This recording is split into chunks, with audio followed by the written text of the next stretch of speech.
My brother ruined my life, slept with my wife, got her pregnant. Now he wants forgiveness like nothing happened. My brother completely upended my life, then impregnated my wife. Now, after our parents cut him off and left me their $2 million inheritance, he's asking for my help. My younger brother, David, has always held a deep-seated animosity toward me. You might assume it was jealousy, but you'd be mistaken.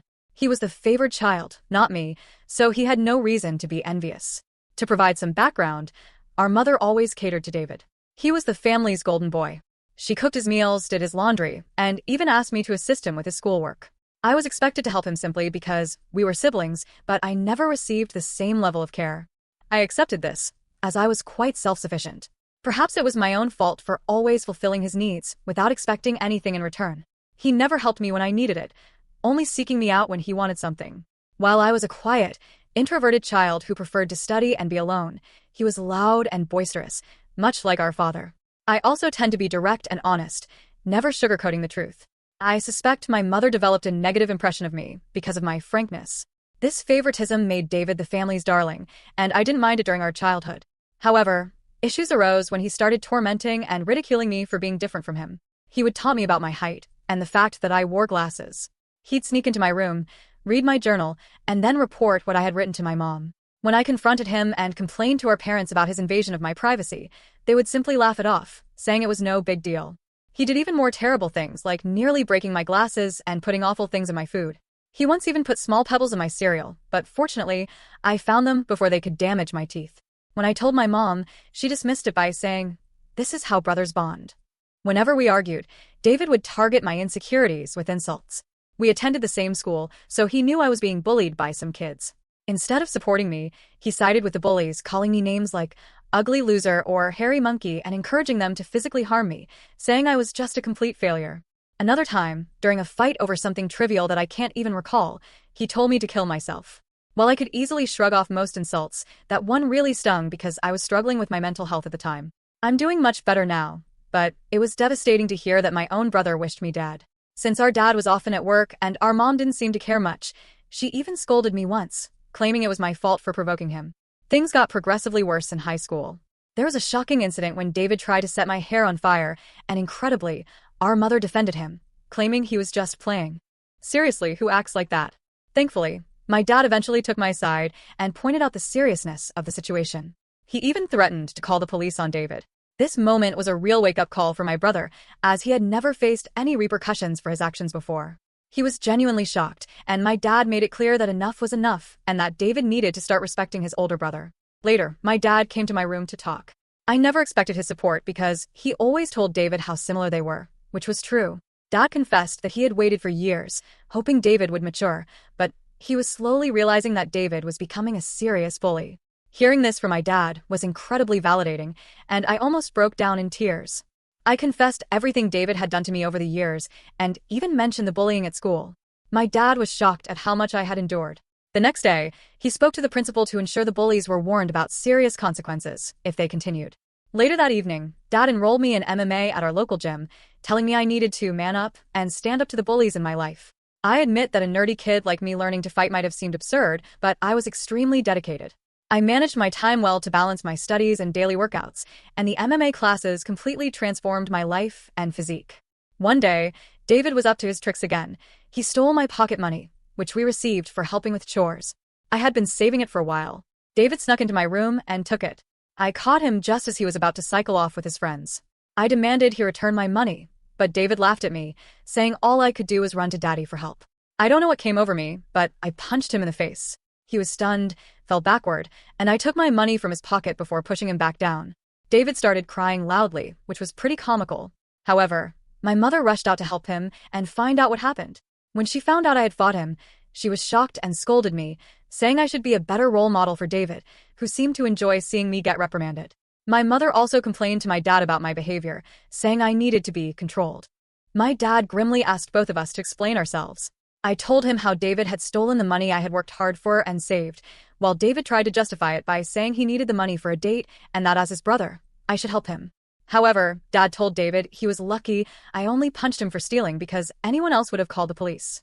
He went on to tell David that he had no right to take other people's things without their consent. David didn't like that and threw a tantrum, likely hoping our mother would side with him, but Dad remained firm. When David realized he wasn't going to be punished for being hit, he screamed how much he hated me and ran back to his room, locking himself in. Following that incident, David began to keep his distance from me. He had finally understood that he couldn't bully me anymore, and that even Dad had stopped supporting his antics. For the first time in a long while, I felt like we were equals. Though he could no longer physically harm me, he resorted to verbal insults when our parents weren't around. His behavior worsened with age, becoming angrier and more short-tempered each year. When I approached him with a question, he would ignore me and walk away, muttering insults like nerd or loser under his breath. If he needed to communicate something, he would relay it through our mother, instead of speaking to me directly. When I questioned her about why David couldn't just talk to me, she would urge me to be more understanding. I couldn't tell if it was just puberty or genuine hatred. Over time, dealing with his comments became unbearable, and I longed to move out and get away from him. I repeatedly asked my mother to mediate a sit-down conversation for us to resolve our issues, but she always refused, saying she didn't want to get involved. When I asked her opinion on why David treated me this way, she would just brush off the question. Eventually, I left for my dream university, having earned a scholarship as a top student. My dad threw a party for me, and even my mom seemed proud. However, David remained aloof and distant, barely acknowledging my accomplishments. The day I left for university was a mix of excitement for the future and relief to escape the toxic home environment. The constant fear of David's verbal attacks lifted, giving me a newfound sense of peace. During my second year, I met my wife, Karen, at a frat party through a friend, and we immediately connected. Coming from a religious background, having kids outside of marriage was frowned upon. However, when we found out she was pregnant in our final year, we decided to marry right after graduation. Our wedding was a small but joyful ceremony. Our parents were happy for us, and we enjoyed the celebration. At that moment, I believed Karen was the love of my life. I had always imagined a monogamous relationship, one woman to come home to and share my life with. Despite other women showing interest over the years, I never pursued anything because I was genuinely happy in my marriage. Karen was my dream girl, and I never wanted to hurt her. However, I later discovered 2 incidents of infidelity in our marriage. One was an on-and-off affair with her married coworker that spanned several years, and the other was a brief fling with an ex-boyfriend during a visit to her family. Some might think I was naive, and looking back, I can't completely disagree. Each time we separated for a while, I chose to forgive my wife. I didn't want to raise our child in a broken home, and believed we could overcome these obstacles. The affair with her coworker happened when we were young, and I attributed it to youthful mistakes and poor judgment. For a period, things seemed to get better, although I could never fully trust her again. I did my best to set aside my doubts, knowing that if I chose to forgive, I had to genuinely work toward a fresh start.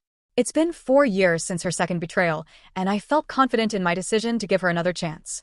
Karen seemed to have changed, and we were genuinely happy, planning our family's future.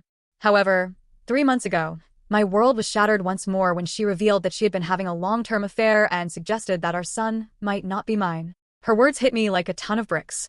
A mix of shock, betrayal, and disbelief overwhelmed me. I struggled to comprehend the enormity of her confession.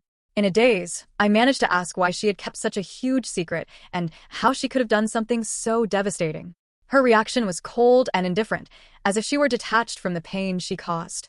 Her vague responses left me with more questions than answers. It was a surreal and painful moment, confronting the shattered trust and uncertainty about my own family. I continued to press Karen for the truth, because I felt I deserved to know the father of the child I had been raising since birth. Ultimately, she admitted it was David. My eyes widened in shock as I asked Karen what she meant.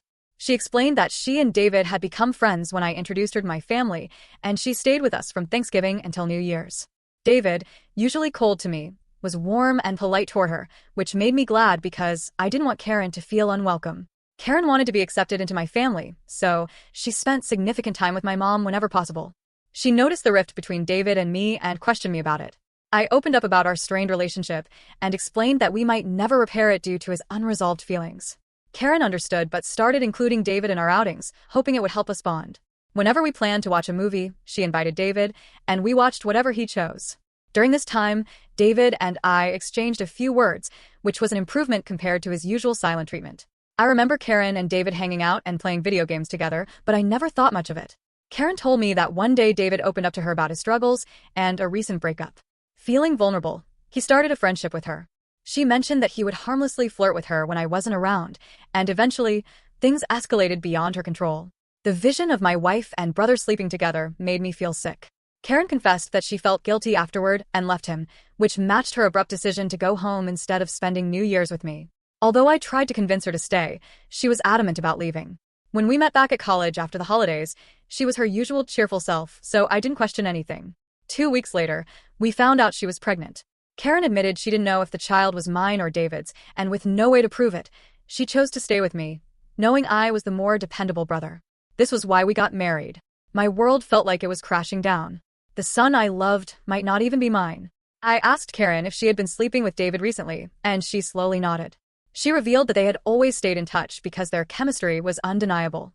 They would sneak off to hotels, lying to me about working overtime. She admitted that half of her business trips were actually romantic getaways with him. I asked why she married me if she wanted my brother, and Karen said she didn't want to be the one to end the marriage. She saw me as a wonderful father to our son and decided to stay. In her words, she made a mistake and didn't know when to stop. I told Karen I was glad she told me the truth, but that I was going to pack up and leave. She started crying, asking for forgiveness, and expecting me to yell at her. Instead, I calmly packed my clothes. Karen insisted that if I loved her, I should fight for her and that mistakes happen in every marriage. When she realized I wasn't going to do anything, she changed tactics, saying our son would be affected by a divorce and that children shouldn't be raised in broken homes. I reminded her that I might not even be the father, which made her cry more and accuse me of being cruel. It seemed like she believed nothing could make me want to leave the marriage. Perhaps it was partly my fault for letting things slide in the past. While I did love her, it felt more like it came from thinking we had a son together and had been together since college. Karen kept insisting it wasn't too late to fix things, but I struggled to believe her and had no patience left. Trust was a major issue, and her words felt hollow. Even if I forgave her, I could never forget she slept with my brother. I've always believed in forgiving mistakes because we're all flawed, but this was beyond acceptable limits. I left her crying on the doorstep and checked into a hotel. The next day, I went straight to my parents and revealed everything about my wife's affair with David, explaining how they had been secretly sleeping together for years. The shock on their faces was undeniable. True to her nature, my mother initially tried to defend David, insisting that her boy could never do such a thing to his own brother. Determined to expose the truth, I asked my parents to remain silent and let me call David in front of them. I instructed them to stay quiet so I could catch David off guard, making him believe it was a private conversation. When David answered the phone, I confronted him about the affair. At first, he vehemently denied it, refusing to accept any responsibility. However, when I told him that Karen had admitted to everything, he started blaming her, calling her characterless.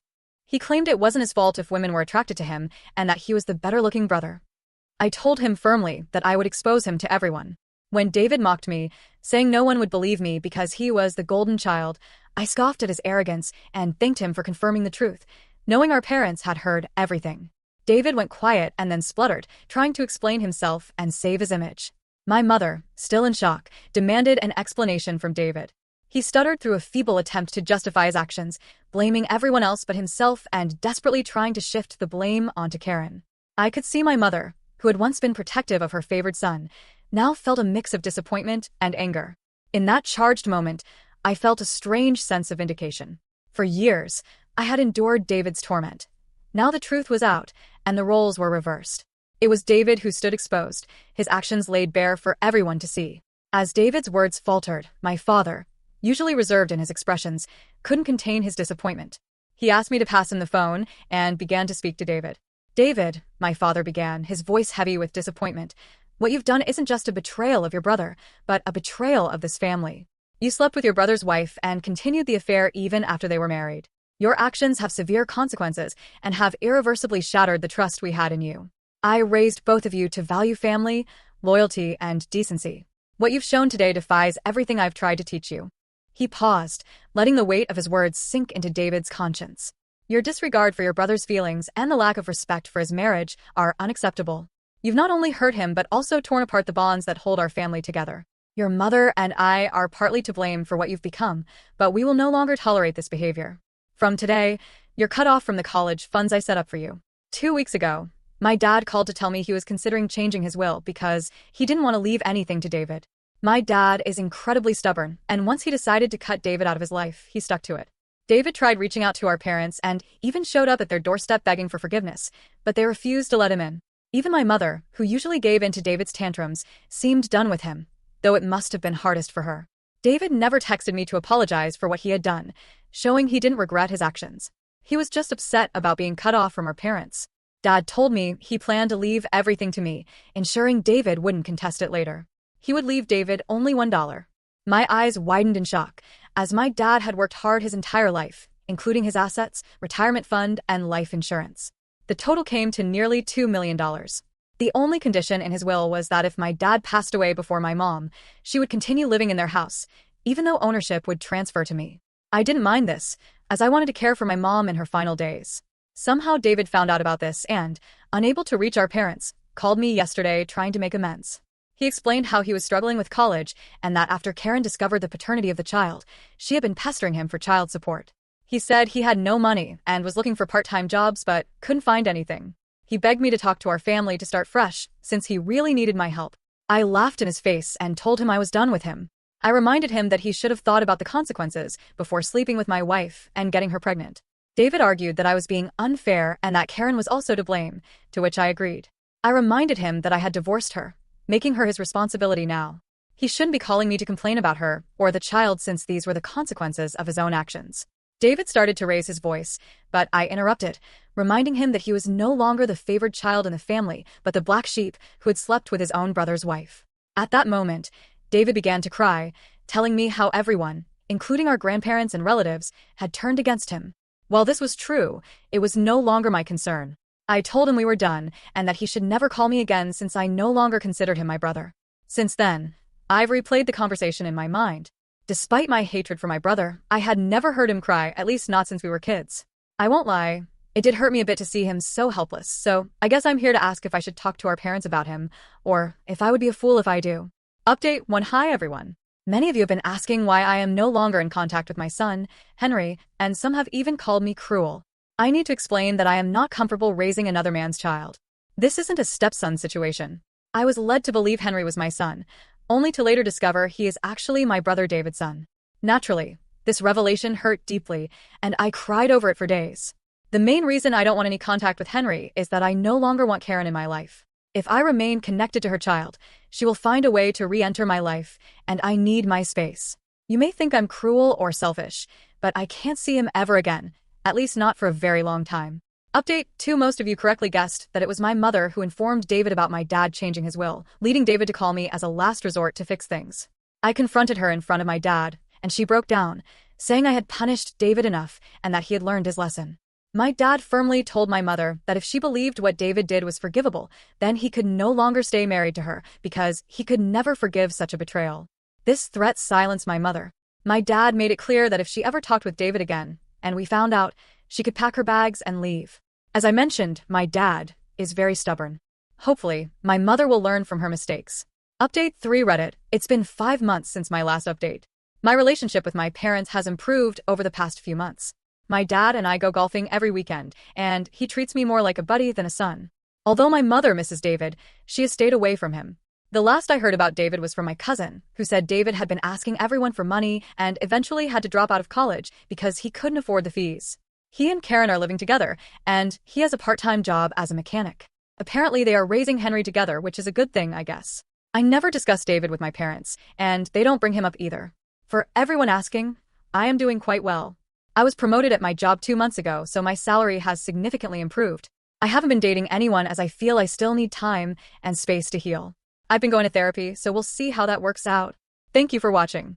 If you haven't subscribed yet, please do so and hit the notification bell to stay updated with more shocking real-life stories happening around you.